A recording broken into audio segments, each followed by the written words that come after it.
Cops arrest her. Elderly father without cause. Black woman brings the whole precinct to its knees. You don't have the right. The voice cracked through the humid Georgia air like a whip. Dana Whitmore's heels pounded the pavement as she raced across the cracked sidewalk, ignoring the startled gasps from bystanders. 2 Atlanta police officers were already forcing her father, Leonard Whitmore, 72, into the back of a squad car. His cane had fallen to the ground, his glasses were askew, and his wrists, too thin for the coarse metal, were locked in cuffs behind his back. "Sir, step away," the younger officer warned, posture stiff. Dana didn't stop. She shoved her badge into the air, not a police badge, not yet, but a black leather case embossed with gold. United States Department of Justice, Civil Rights Division. "You're making a mistake," she said through gritted teeth, glaring at the officers. "This is unlawful detention." The older cop squinted at her ID, unimpressed. "Ma'am, this is a local matter. Please back away or you'll be next." Dana took a single breath, not of fear, of calculation. "You're on body cam, right? Then let the record show I've warned you. If you don't release that man right now, you're going to regret this, personally and professionally." The threat was met with silence. The officers exchanged a glance, but neither moved to unlock the cuffs. Dana's voice dropped cold as steel. "Okay, you've made your choice." The moment burned itself into every phone camera watching nearby. And in that moment, everything shifted.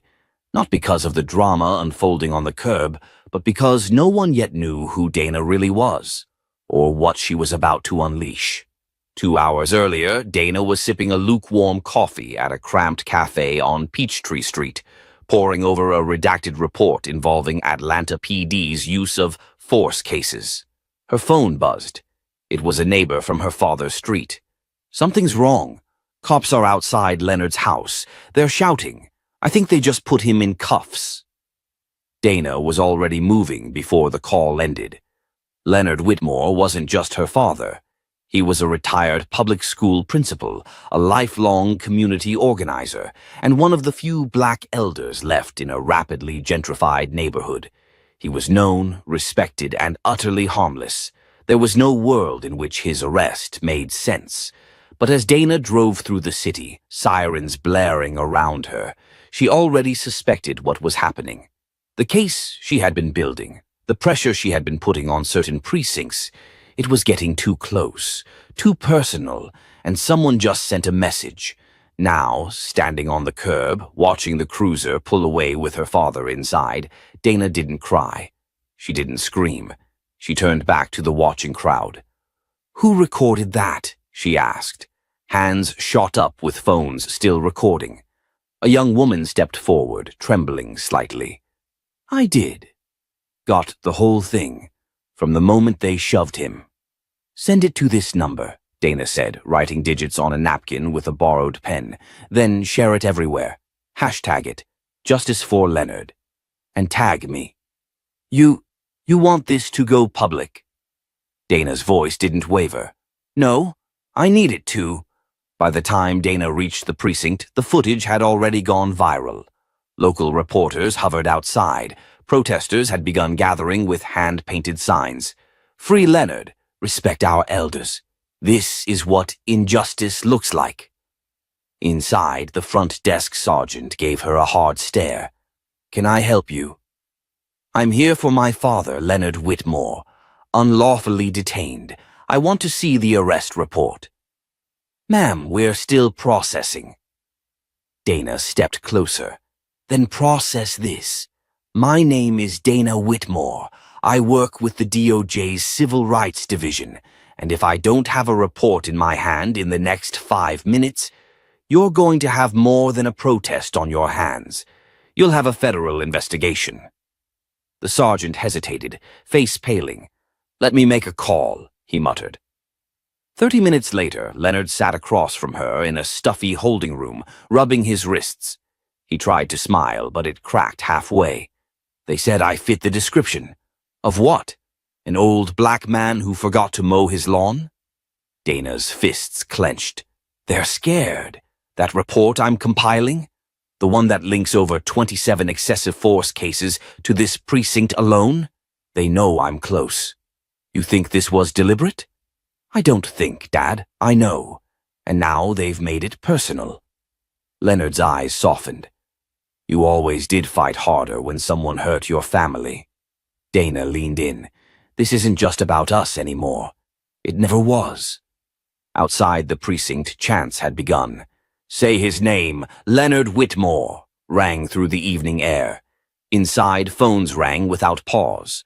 Public relations officers scrambled. Internal Affairs sent an emergency email.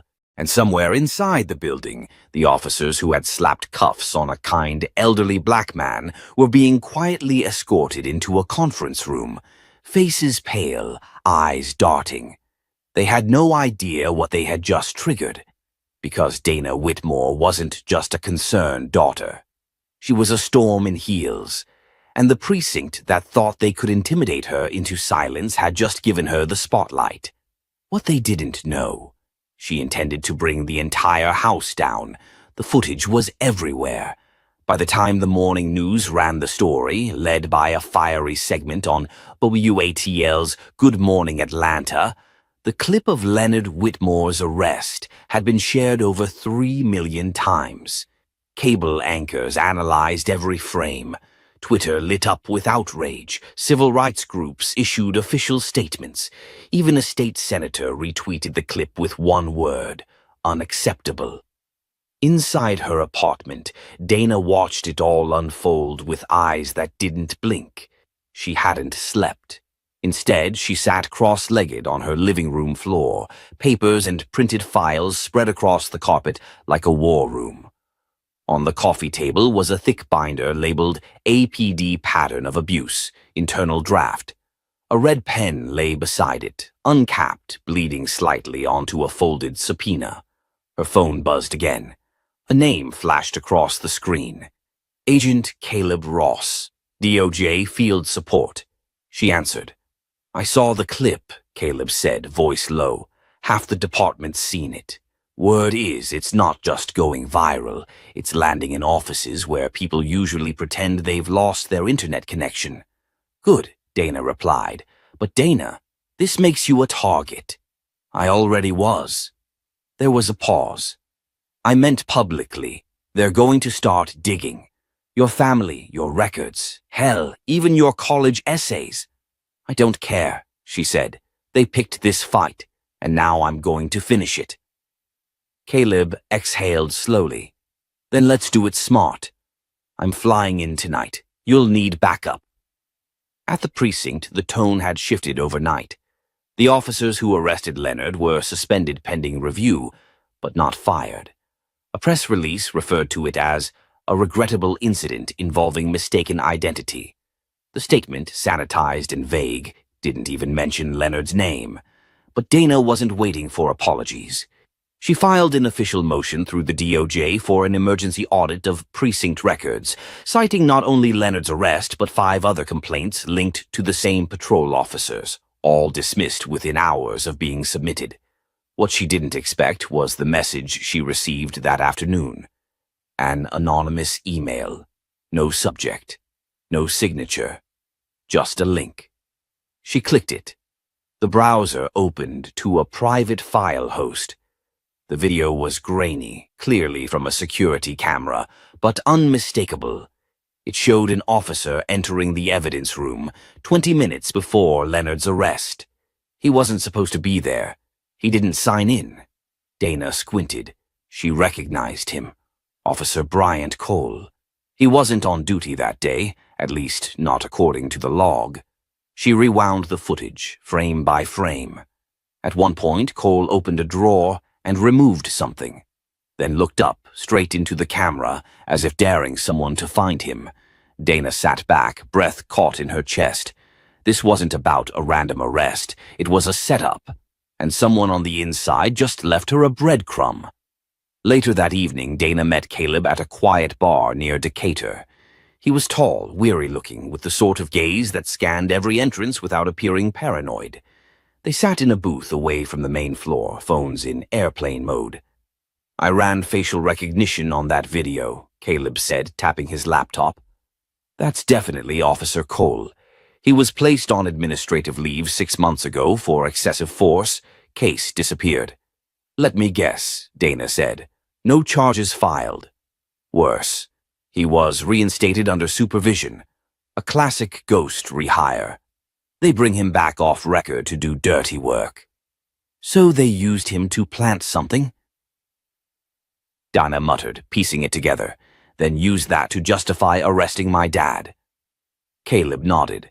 That's what it looks like. Dana leaned back, fury simmering under the surface. They didn't just want to send a message. They wanted to bait me, drag me into a mess I couldn't untangle without making it personal. Caleb looked at her. And? Dana stared into her drink. Then I'll get personal. The next day, Dana didn't go back to the DOJ field office. She went back to the precinct, but not as an agent. She arrived in a gray hoodie, jeans, and sneakers. No badge, no legal assistant, no warning. She waited across the street in her car until she saw Officer Cole enter the building through the side lot. Then she grabbed her backpack, crossed the street, and followed him inside. The front desk sergeant was the same from 2 days before. He didn't recognize her at first. "Excuse me," Dana said, using a softer voice. "I'm here to drop off paperwork for Officer Cole." He blinked. "He's not scheduled. Wait, who are you with?" She handed him a sheet of paper. It was a phony subpoena, legal-sounding but empty, with her burner number at the bottom. The sergeant glanced at it, nodded slowly. "You can wait over there." Dana sat near the vending machines, keeping her head down. 10 minutes passed, then 15. She heard a familiar voice. "Somebody leave a drop-off for me?" Cole asked as he approached the desk. "That lady," the sergeant said, nodding toward her. Cole turned, Dana stood, and for the first time their eyes met. His smirk faded. "Agent Whitmore," he said under his breath. "Didn't expect to see you slumming it." "Cut the crap," Dana replied, stepping closer. "You were in the evidence room before my father was arrested. I have the footage. What were you doing there?" "You should leave," he said, glancing at the sergeant, "before this becomes a problem." She didn't move. "I'm not scared of you." Cole leaned in, voice tight. "You should be." Dana smiled coldly. "That's exactly why you're going to lose." By nightfall, another video had leaked, this time not from Dana. It was security footage again, this one showing Cole and another officer laughing while dragging Leonard to the car. Cole was caught saying, "Bet she won't be so loud when it's her daddy." The audio was clear, undeniable, and whoever leaked it sent a clear message. Dana had allies, and the department? It had cracks. Cracks big enough for the truth to come flooding through. The precinct issued another statement that night. They called the footage deeply concerning and promised to launch a thorough review. But it was too late. The public had seen enough. And Dana, sitting in her apartment with her father, sleeping peacefully in the next room, knew something for certain. They had underestimated her. And now she wasn't just coming for justice, she was coming for blood. It was nearly 11 p.m. when the knock came. Dana froze mid-step in her living room, mug of cold coffee in one hand, laptop in the other. The knock was firm. Not frantic, not aggressive, but definitely not casual either. She set the mug down, glanced toward the door. Her father, Leonard, was already in bed, breathing evenly in the guest room. She tiptoed to the peephole. Standing outside was a woman, mid-30s, tightly coiled hair, eyes scanning the hallway. She wore a janitor's uniform. Name tag, L. Murphy. Dana cracked the door. "Yes." The woman leaned in. "My name's Lorraine. I work nights at the precinct. I clean the 3rd floor." Dana didn't speak. "I know what they did to your father," Lorraine said quickly, "and I think I've got something you need to see." Dana opened the door wider. 15 minutes later, they were sitting at Dana's dining table. Lorraine laid out a small USB drive. Her hands trembled slightly as she pushed it forward. "I've seen a lot over the years," Lorraine began, her voice soft, almost apologetic. "I've cleaned up after officers, heard things I shouldn't have, but I kept my head down. It's not my fight, right?" Dana didn't respond. "Until last week. That night they arrested your dad. After they hauled him out, I was mopping up outside the conference room. Door was half open. I heard them laughing about it." "Who?" Dana asked. "Cole, Sergeant Duffy, maybe one more. They were bragging about how it'd rattle the DOJ lady without leaving a fingerprint. Said something about scaring her off before she finds the ledger." Dana stiffened. "What ledger?" "I don't know," Lorraine admitted. "But they mentioned a name, Lieutenant Felix Harlan. Said he was the one who kept the whole thing buried for years. That he moved it last month." Dana's mind raced. She knew that name. Felix Harlan, former head of internal affairs, quietly retired after an unrelated investigation into overtime fraud. Rumor had it he took a golden parachute deal to avoid a public hearing. But if he had a ledger, if that ledger proved falsified reports, bribes, or even planted evidence, that wasn't just departmental rot. That was federal. Dana reached for the USB. "What's on this?" "A camera I set up in the third-floor janitor's closet. It faces the hallway outside the archives. 2 days ago, I caught Cole slipping in with a key he wasn't supposed to have. He came out 30 minutes later, empty-handed." Dana nodded slowly. "If the ledger's real, and he moved it, then it's somewhere off-record now," Lorraine said, "and they're counting on everyone being too scared or too tired to chase it." Dana's eyes burned, not with fatigue but focus. "I'm not tired." The next morning, Dana went underground. She didn't go into the field office, didn't use her DOJ email. Instead, she met with Caleb in a quiet co-working space rented under a shell name. Caleb had brought 2 new laptops, a burner phone, and a heavy folder labeled Harlan Ghost Records. He tossed it on the table. "You were right," he said. "I pulled traffic logs. Harlan accessed the evidence archive 6 times in the 2 weeks before he retired. Each time it was after midnight, unusual for someone winding down his career." "And the last visit?" Dana asked. "Day before Cole got reinstated." There it was, a pattern. Dana opened the folder, sifting through transcripts, internal memos, anonymous complaints. But one photo stopped her. It was Harlan at a charity gala, smiling, arm around a familiar man. Assistant Police Commissioner Raymond Knox. Knox had remained clean for years, publicly. He was the kind of man who shook hands with governors, donated to youth programs, and ran his department like a PR campaign. But Dana knew how to read eyes, and in this photo, Knox wasn't looking at the camera. He was watching the door. "Knox has the ledger," Dana said quietly, "or he knows where it is." That night, she showed up to the Precinct gala. It was a fundraiser for the Police Benevolence Fund. Black tie, lavish, the kind of event where reputations were polished, not questioned. Dana wore a deep navy gown, hair pinned high, lips painted a commanding shade of crimson. She wasn't trying to blend in, she wanted to be seen. Heads turned, murmurs followed. "Isn't that the DOJ agent? I heard she's the one who leaked the video. Didn't they arrest her father?" She didn't flinch. She moved like gravity bent around her. At the bar, she spotted him, Knox. Tall, broad-shouldered, perfectly still as he sipped a bourbon, and pretended not to see her. But she walked straight up to him. "Commissioner Knox," she said smoothly, "you remember me." He turned slowly, smile rehearsed.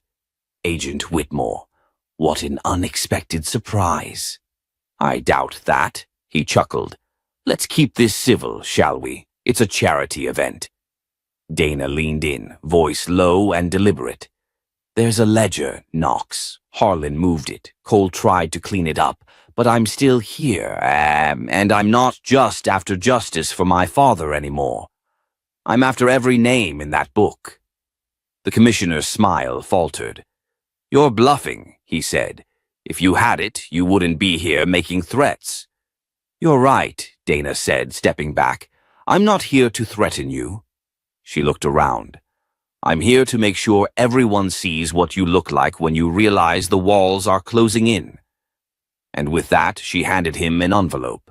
Inside was a copy of the footage Lorraine had given her, and a printed screenshot of Cole entering the archive room.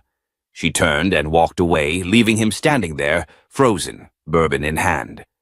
That night, the story aired on every major network. DOJ agent uncovers potential evidence tampering in APD. And the final image on the screen, a still frame of Dana Whitmore, eyes locked on the camera, holding a statement that simply read, "I will not stop until the full truth is exposed." The hum of the fluorescent lights in the precinct felt louder than usual, like a low-grade siren constantly ringing in Chief Donovan Hale's ears. Outside, a swarm of reporters had gathered since the video dropped, video that now had over 3 million views. The footage of Walter Dawson being shoved, cuffed, and thrown into a cruiser while his daughter screamed in protest was already being dissected frame by frame on national television. Inside, officers walked the halls with tight shoulders and tense jaws. Nobody dared mention the word mistake out loud, but it loomed over every whispered conversation like smoke from a smoldering fire. Chief Hale slammed his office door and barked, "Where the hell is Simmons?" Officer Renee Simmons stepped in, clutching a folder, her face pale. "Sir, we're, still waiting on legal. They're reviewing the footage, but public pressure's mounting. People are calling for suspensions. Some want charges." "Charges?" Hale scoffed. "For what? Doing our damn jobs?" Simmons didn't answer. Hale leaned across the desk. "What about the woman, the daughter? She's still refusing to talk to us." "She hasn't responded to any calls or emails. Her name's Kiara Dawson, works in tech, runs some security consulting firm. Not local. Based in D.C. "Tech?" Hale repeated, the word catching in his throat. "What kind of tech?" Simmons hesitated. "That's the thing. It's not your standard cybersecurity. She consults with defense contractors, Homeland, FBI. Hale's blood turned cold. Outside the precinct, Kiara Dawson sat in her rented car 1 block away. She had on a baseball cap, a dark jacket, and AirPods that fed her encrypted comms from a private server routed through 3 continents. Her face was unreadable as she reviewed the precinct's personnel files she'd accessed hours earlier. Unsecured. Sloppy. She wasn't just angry anymore, she was focused. Every camera around the building had a blind spot. Every access code had a pattern. Every officer had a weakness. And she now had every single one mapped. "Mom would have laughed at this," she muttered aloud. "You and your puzzles, Dad. Well, I cracked it." Her phone buzzed. It was a message from a burner app she'd coded herself. File extraction complete. 42 flagged internal memos, 17 complaint reports, 8 sealed cases, all tied to the same officers who had arrested her father. She stared at the list. Some names she expected. Others? Not so much. She stepped out of the car and walked toward the nearby cafe, the one with a clear view of the precinct's side entrance. She wasn't ready to walk in yet. No, this wasn't the moment to confront. This was the moment to destabilize. Back inside, Hale finally threw down the file Simmons had brought. "Pull everyone from that arrest detail, all of them. Put them on leave pending review." "Already done, sir." "And the footage I leak? We're still not sure where it came from. It wasn't hacked through our system. Came from a personal phone, Officer Kevin Mallory. But his phone was wiped clean before we could collect it. Then he's hiding something." Simmons opened her mouth, then stopped. Her hands were shaking slightly. "Sir, you may want to see this." She turned her iPad toward him. It was playing a video uploaded just minutes ago on a platform designed for whistleblowers. No narrator, no music, just raw clips from inside the precinct. Shoved paperwork, discarded complaints, body cam footage previously sealed, and at the end a clip of Walter Dawson being wheeled out of the jail unconscious, while a medic muttered BP's unstable possible stroke. Hale's jaw tensed. Simmons whispered, "That came from inside." Kiara, now seated in the cafe, sipped her coffee slowly. She watched as two uniformed officers were called out of the side entrance by a higher-up, their expressions grim. Step 1. Force reaction. Her laptop buzzed again. An anonymous tip she'd just received through her private leak site confirmed something she'd suspected. Internal chat logs showed officers joking about the old man getting roughed up. No remorse, no awareness, no fear. She forwarded it all to 3 journalists, one local, one national, one independent. Then she leaned back in her chair, staring at the precinct. That's when she saw him. Detective Miles Granger, the only officer who hadn't appeared in any of the footage, the only one with no direct interaction during the arrest, but who was now coordinating internal affairs. She recognized him immediately. He'd been on a panel once in D.C., the same one she was invited to speak on but declined. Granger walked out the side door, phone pressed to his ear, scanning the street. She quickly turned her face away, but it was too late. His head tilted. He'd seen her. Or had he? He didn't approach, just paused, then slipped into an unmarked car. Kiara's heart thudded. Maybe this was more layered than she thought. Maybe there were fractures inside already. That night, Chief Hale sat alone in his office with the blinds shut and the news playing on mute. His desk was littered with files, his inbox flooded with notifications he had no energy to open. He stared at the precinct's patch on his desk, thumb tracing the embroidered letters. His phone rang. Private number. He answered with a sigh. Hale, a voice, female, calm, spoke clearly. "You're going to resign."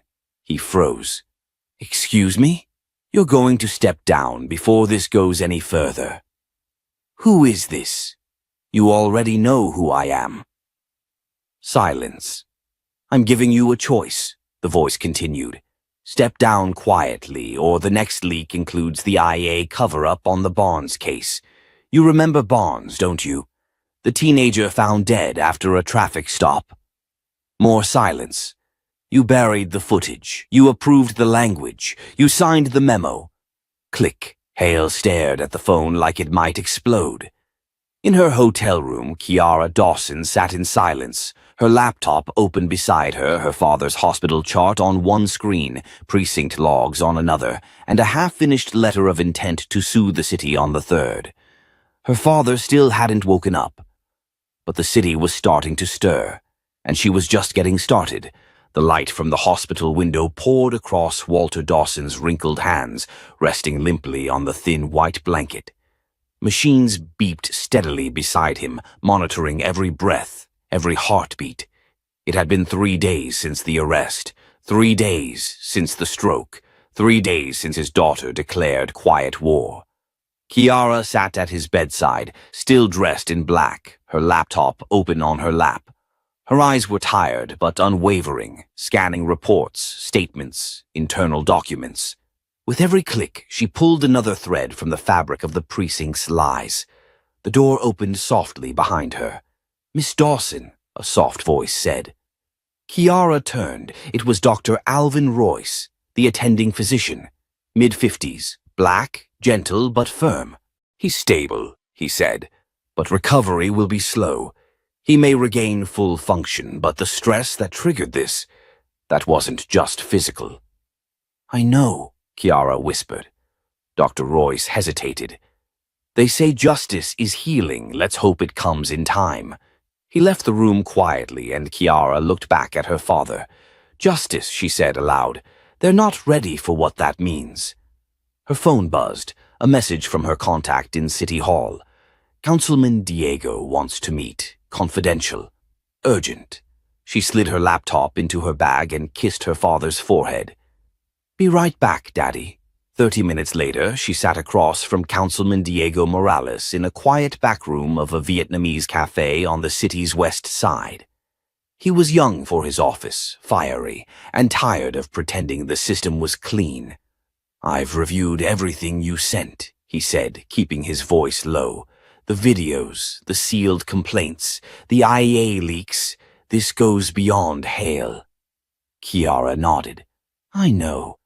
There's a network of cover-ups. Officers rotating out when things get hot, judges looking the other way. They've been protecting each other for years. But what I can't figure out is why no one stopped it." "They kept it quiet," Kiara said, "but now it's out." Morales leaned forward. "You planning to go public?" "Not yet. I need more. I want a confession." He blinked. "From who?" "Detective Granger." Morales sat back, eyebrows raised. "You think he's the key?" "He's more than that," she said. "He's the architect." That evening, Kiara returned to the hotel and pulled up the files on Granger. He was clean on paper. Commendations, veteran, served in narcotics, then transferred to internal affairs. But there were red flags, anonymous complaints never followed up, a woman who vanished after filing a report, a camera system that malfunctioned, the night of a controversial arrest. Kiara had seen patterns before, patterns of men like Granger who knew how to bend the law without breaking it, who didn't need to plant evidence because they knew how to erase it. She called in a favor from someone who owed her. The next day, Granger received a text from an unknown number. "I know what you did in 21. Meet me at the Franklin Bridge. 11 p.m. Come alone." He stared at the screen, pulse quickening. He'd buried that year, that file, that mistake. When 11 p.m. came, he stood under the dim lights of the bridge, hand resting on his belt, where his off-duty holster sat quietly. Kiara stepped from the shadows. He narrowed his eyes. You expected someone else?" He didn't respond. Kiara stepped closer, holding a tablet. "I have everything. The Barnes case, the suppression orders, the transfers you authorized to protect Hale, and this," she tapped the screen. Granger's face turned pale. It was a video feed, one taken years ago in the Precinct's interview room, a teenager with bruises on his face, begging for a lawyer. Granger leaning over him, calm, cold, whispering something. "I was told this was destroyed," he muttered. "You were told wrong," Kiara said. "Your voice, your threats, all recorded. And when paired with what I've just leaked to 3 newsrooms." He took a step forward. "You leak that, your father's name gets dragged through every mudhole in this city."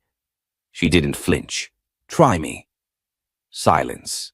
The night wind moved between them like a live wire. Then, unexpectedly, Granger's shoulders sagged. "What do you want?" he asked. Kiara stepped closer. "An on-record confession. Names. Chain of command. You give me that, I'll let you walk, out of the city, out of your career. Disappear, or," he looked at her, "or you go down with the rest." He stared at the tablet, then at her. Then, for the first time, his voice cracked. "You think you're the first person to try this?" "No," she said, "but I'm the last person who'll need to." At dawn, Kiara returned to her hotel. A file sat waiting in her encrypted inbox. It was Granger's voice, recorded, detailed, explicit. The rot at the heart of the precinct, named piece by piece. She didn't sleep. Instead, she worked. By 10 a.m., a new headline was trending. Detective implicated in wide-ranging precinct scandal. Leaked audio reveals decade-long cover-ups. By noon, Chief Hale was no longer answering calls. By 2 p.m., the mayor issued a statement promising a full investigation and sweeping reform. And by 5 p.m., Kiara Dawson stood outside the hospital, the wind in her hair, her phone vibrating with messages of support and threats. Her father still hadn't woken up, but his name had been cleared. The city was listening now, and the woman they had underestimated was just getting started. The precinct was in chaos, By the time the sun rose the next morning, the leaked audio had already been dissected by every major news outlet. Anchor after anchor read lines from the transcript with widening eyes, their voices tinged with shock and disbelief. And Kiara Dawson? She wasn't watching the news. She was already on her next move. Inside a downtown legal co-op nestled between two coffee shops, Kiara paced the floor in front of a whiteboard layered with names, arrows, timelines, and accusations. A young assistant, Thomas, fresh out of law school and idealistic to the bone, typed furiously at a laptop nearby. "You're sure Hale hasn't spoken publicly yet?" Kiara asked, eyes locked on the timeline. "Nope. Nothing from him, nothing from his office. City Hall's distancing themselves fast." "Good," Kiara said. "That means he's scared, and fear makes men sloppy." Her phone buzzed. This time it wasn't a tip. It was her sister, Jasmine. Kiara hesitated before answering. "Hey." "You haven't been to the hospital," Jasmine's voice cracked. "Dad's still out and Mom's worried sick. She said she hasn't heard your voice in days."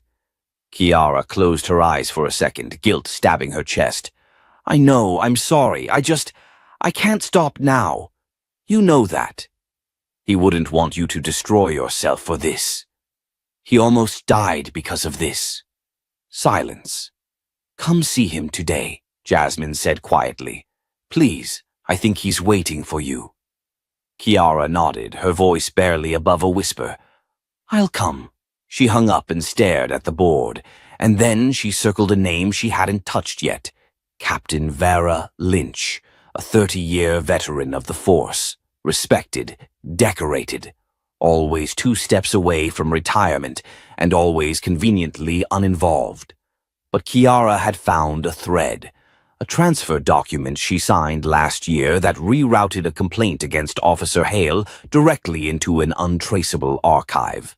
She decided it was time to pull that thread. Hours later, Kiara met Lynch at a charity gala hosted by the Police Benevolent Association. She walked in unannounced, sleek in a navy dress, her presence impossible to ignore. Lynch spotted her immediately. "You're Kiara Dawson." "I am."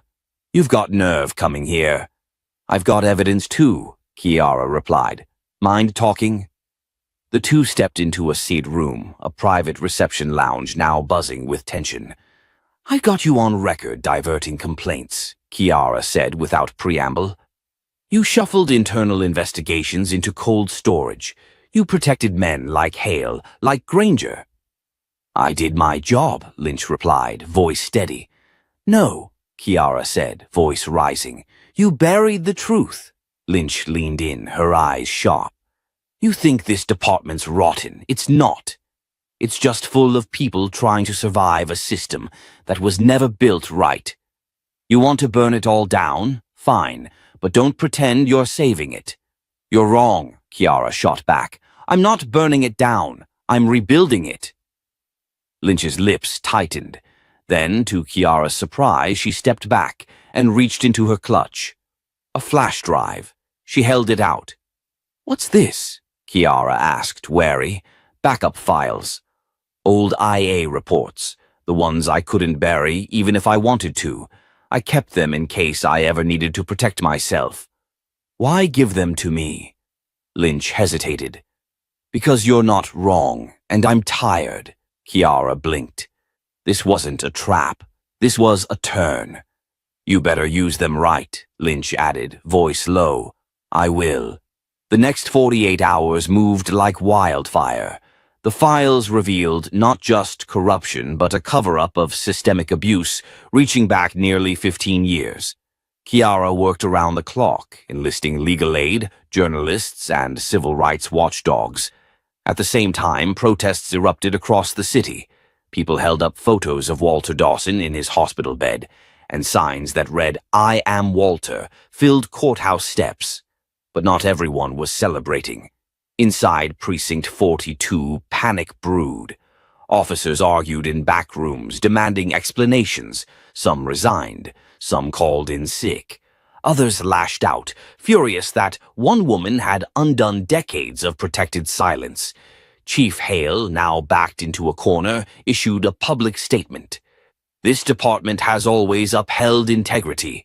Any suggestion otherwise will be addressed legally." But Kiara wasn't done. With the new documents, she filed a class action lawsuit representing over 24 victims of the precinct's abuse. She held a press conference on the courthouse steps. "To those who said I should stay quiet, I say this: silence is complicity. My father's silence almost killed him. Mine will do worse to you." She paused, eyes locked on the cameras. "We're not fighting for one man. We're fighting for every family that's ever been told justice doesn't apply to them. And we're not stopping until every wall of corruption falls." Reporters erupted in questions. Microphones pushed closer. And in the back of the crowd, a familiar face stood silently. Captain Vera Lynch. She met Kiara's gaze and gave her the smallest nod. That night, as the city debated her every word, Kiara finally returned to the hospital. Walter Dawson's eyes fluttered open, and the first thing he whispered was, "Did you do it?"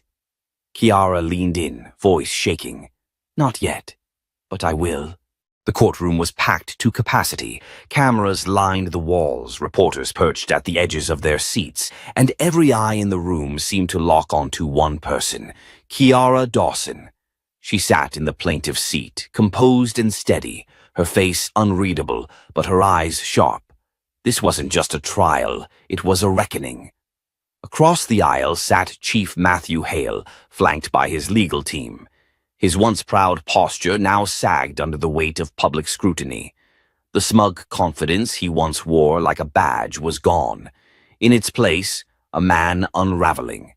Judge Sanders entered. "Court is now in session." The murmurs hushed instantly.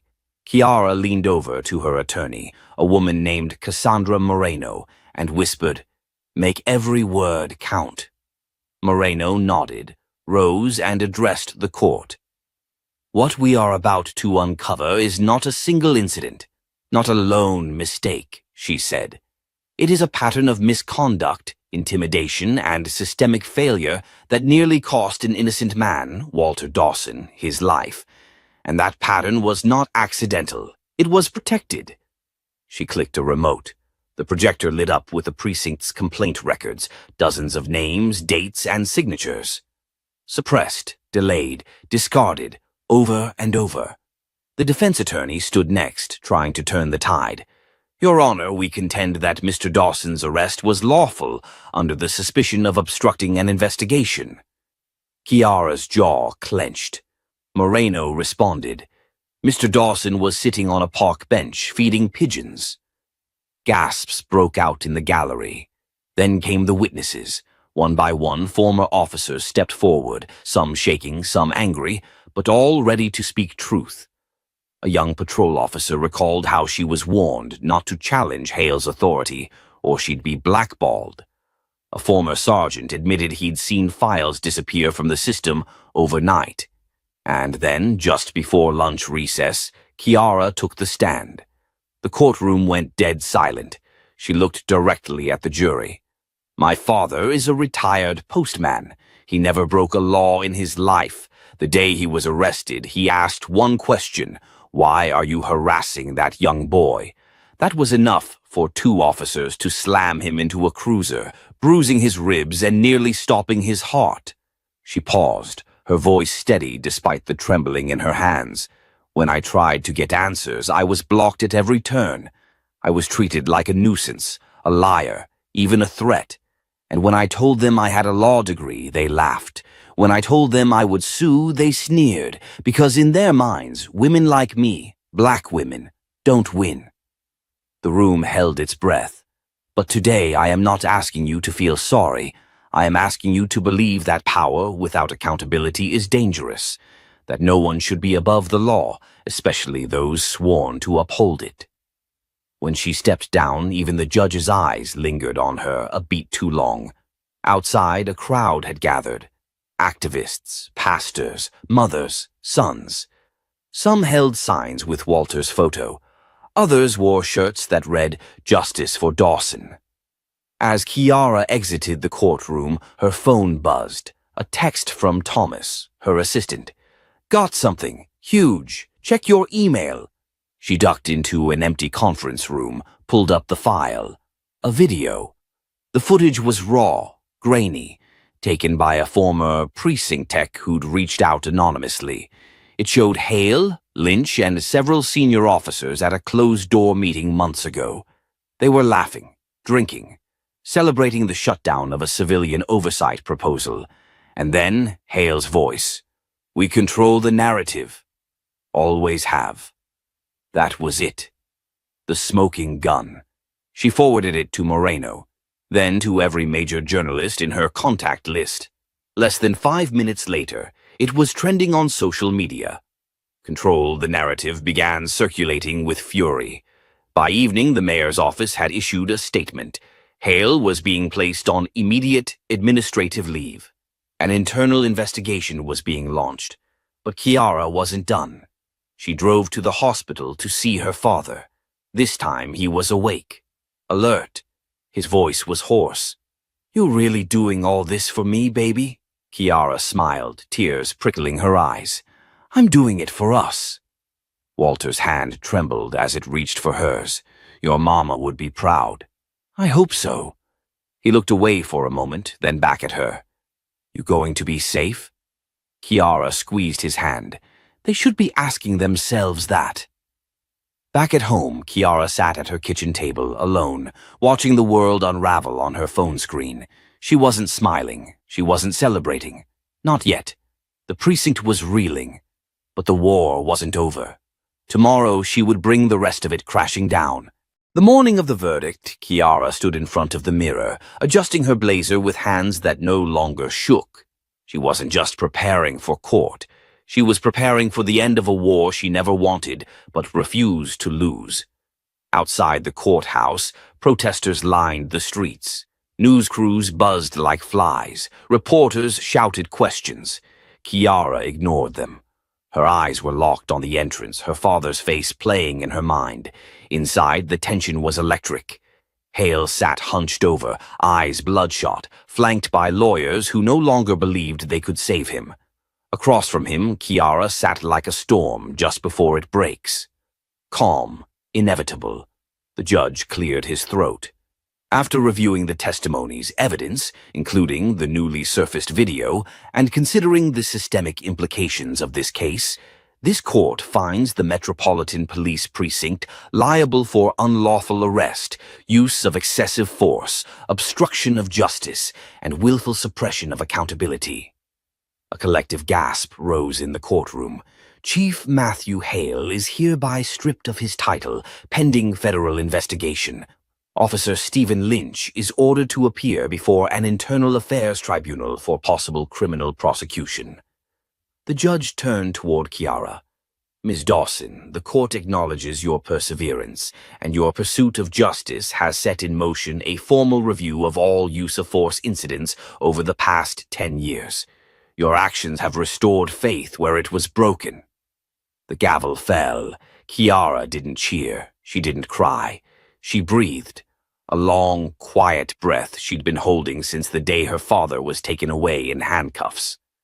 Outside, the crowd erupted in applause and chants. Reporters swarmed her, but she raised her hand. "Let me speak." The crowd hushed. "My father was arrested for sitting on a park bench," she began. "He asked why a black teenager was being searched. That's it. No threat. No crime. But to some, our very presence is treated like a threat."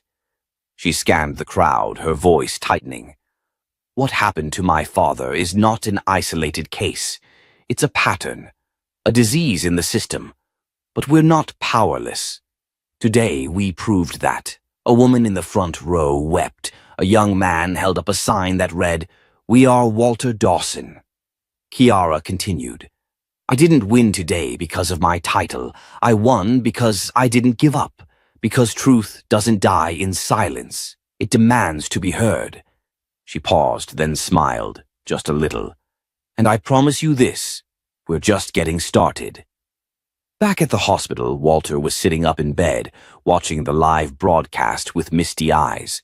"That's my girl," he whispered to the nurse beside him. Later that evening, Kiara sat at her desk, surrounded by files, emails, media inquiries. But her phone lit up with a different kind of notification, a video posted by a stranger. It showed a group of students at a community center, reenacting part of her courtroom speech. They were all kids of color. And in the comments, someone wrote, "She gave us hope again." Kiara watched it twice. Then she opened her laptop and began drafting her next move, a citywide initiative to push for civilian oversight of all police departments, starting with the one she just tore apart. As she typed, her voice echoed in her head, strong, unwavering.